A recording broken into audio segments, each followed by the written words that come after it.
Aí você conheceu o minimalismo. Aí você se encantou com esse estilo de vida. Quer aplicar em toda a sua casa, mas não sabe por onde começar. Se identificou com isso? Então fica aí. Eu sou a Luana e esse aqui é o Simples. Hoje a gente vai falar exatamente sobre isso, por onde começar aplicando o minimalismo na nossa casa. São técnicas fáceis e simples, nem sempre rápidas. Isso vai depender de como tá a sua casa e as suas coisas. Eu indiquei esses dias no meu Instagram, se você não me segue lá, é luanaburigu_, eu dou sempre dicas rápidas a respeito de várias coisas. E esses dias eu indiquei um livro que se chama Menos é Mais. É um livro curtinho, super legal. Se você tiver a oportunidade de comprar esse livro, vale bastante a pena. Eu gostei bastante. E eu gostei tanto que eu resolvi retirar algumas dicas que achei valiosas para a gente iniciar o minimalismo no nosso lar. A primeira dica é recomeçar. Como assim recomeçar? Você lembra do dia que você foi morar nessa casa? Que você se mudou? E se você sempre morou no mesmo lugar, você pelo menos se lembra de como foi, de como é a sua jornada em arrumar o seu quarto, em organizar, em decorar, em deixar ele da sua cara ao longo da sua vida. Pois bem, recomeçar tem a ver com você fazer de conta que você chegou ali naquele primeiro momento. Faz de conta que é o dia que você se mudou, faz de conta que é o dia que você resolveu redecorar o seu quarto. Então reencene o dia que você entrou na sua casa pela primeira vez e comece a organizar. Uma dica muito preciosa dentro desse primeiro ponto é escolher o que você vai organizar primeiro e tirar tudo dali. Se é uma gaveta, tire tudo da gaveta e aí comece organizando como se fosse a primeira vez. Se for um guarda-roupa, um quarto, um armário de cozinha, tire tudo. E aí volte a organizar como se fosse da primeira vez. Para que essa organização fique mais fácil, a gente divide em 3 categorias todos os nossos itens: tralha, tesouro ou transferência. Tralha é aquilo que não serve para você, não serve para ninguém e aí vai ser descartado. Já separa um saco de lixo, porque a tralha provavelmente vai ser grande. E eu quero lembrar você da parte do descarte, que não é simplesmente jogar fora. Às vezes eu falo aqui, destralha, descarta, joga fora, mas o jogar fora não é no sentido de simplesmente jogar dentro de uma lata de lixo, porque fora do planeta não vai. Vamos pensar em reciclagem, coleta seletiva. A categoria transferência é para quem você vai doar, então já separa uma caixa que provavelmente você vai ter coisa para transferir para alguém. E tesouro é aquilo que vai ficar com você. Só aceite na sua casa aquilo que for tesouro para você, aquilo que for indispensável, importante, especial, precioso, que precisa estar lá. Seja uma roupa, um utensílio, uma lembrança, uma foto, enfim. E talvez nesse processo você tenha muitas dúvidas se transfere para alguém, se joga aquilo fora ou se é um tesouro para você. Então, faça uma 4ª caixinha, a caixa da dúvida. Coloca tudo ali que você tem dúvida e se no final de toda a separação você ainda tiver em dúvida, faz o seguinte: pega aqueles itens, lacra aquela caixa por um tempo e vê se você vai precisar deles. Vê quanto tempo você vai demorar para abrir aquela caixa e pegar um daqueles itens. Se passado algum tempo você não abriu aquela caixa, é porque talvez aqueles itens não sejam um tesouro.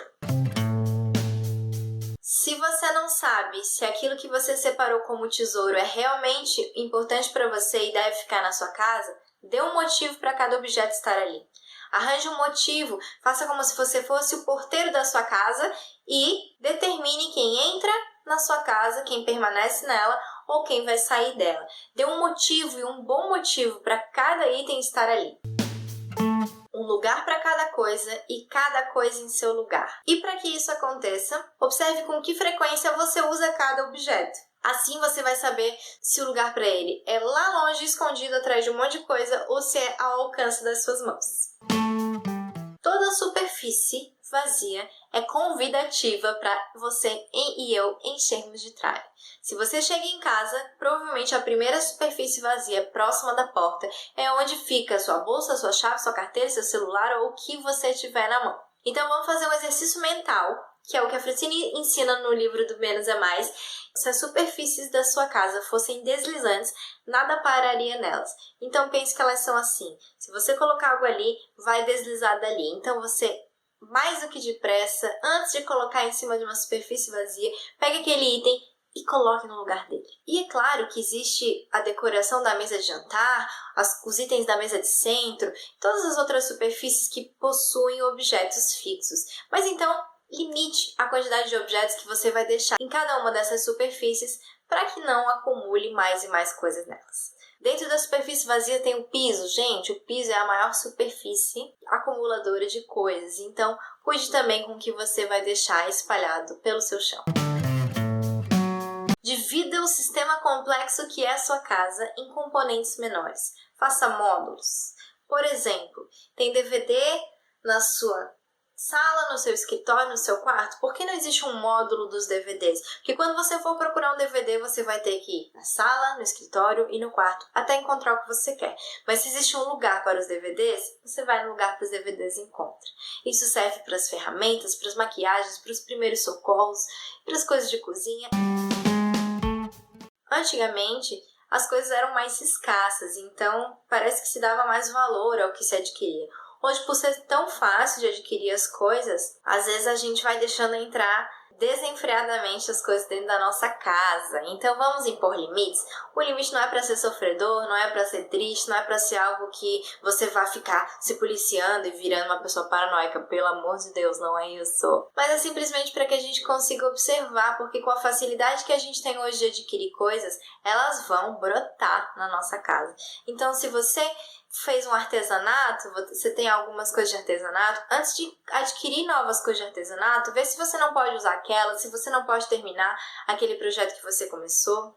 Isso serve para suas blusas. Se elas não cabem todas no espaço de blusas, talvez você tenha blusas a mais do que você precisa. Você é daquelas pessoas que destralha, desapega, mas não vê progresso? Parece que está sempre cheio de coisa. É como se pegasse um balde de água, furasse embaixo, a água está caindo, mas continua o balde cheio. É porque a torneira está aberta. Então, para que a gente feche essa torneira, a gente precisa adotar o método de entra um e sai outro. E isso se aplica a objetos parecidos. Se você comprou uma blusa preta e você tem outra blusa preta, e elas são semelhantes, será que aquela blusa preta não pode ser doada para alguém? Para que a gente precisa ter um monte de chinelo de andar em casa? Se a gente anda em casa, pode ter um chinelo. Então, se você comprou um chinelo para andar em casa, o outro pode sair. Restrinja as suas posses a um nível ideal para você. Essa parte é muito particular, porque cada um tem um nível, tem necessidades diferentes. Se você pratica esportes, o seu guarda-roupa vai ser diferente do meu, que não pratico. Eu tenho caminhado, eu tenho tentado. Mas mesmo assim, a quantidade de roupa que eu preciso para as minhas atividades é menor do que a de alguém que pratica esporte sempre. Então as minhas necessidades são diferentes. Eu preciso restringir os meus itens de acordo com as minhas necessidades, com as necessidades da minha casa, da minha família. Não adianta ter porque todo mundo tem. Quer ver presente de casamento? Você ganha às vezes coisas que você nunca usou e que talvez não vá usar, mas se pede de casamento, então você pediu na sua lista. Ou talvez você achava que ia usar, mas acabou percebendo que não, talvez outra pessoa possa usar aquilo ali. Restrinja as suas posses de acordo com as suas necessidades e a da sua casa. Depois de ter feito todos esses 9 pontos, a melhor parte é que vem, é a manutenção diária. Não adianta ter feito tudo isso e parar. É como se a gente fosse fazer um regime, deixasse de comer, emagrecesse e aí relaxasse. O que acontece? Efeito sanfona. Engorda mais do que estava antes. Mais bagunça do que estava antes. Mais itens do que estava antes. Manutenção diária é extremamente importante e eu e você precisamos manter se a gente quer ter um lar mais agradável, mais habitável. Se a gente quer ter mais tempo para nossa família, mais tempo em casa e se sentir bem na nossa casa. Você já enxotou tudo, você já fez a parte externa. Agora é mudança de mentalidade, mudança de hábito. Eu espero que essas dicas tenham ajudado você. Não é difícil, é só querer. Se inscreve aqui no canal se você não é inscrito, ativa o sininho aqui embaixo para receber todas as notificações. E me segue também no Instagram, luanaburgo_. Um beijo e até a próxima.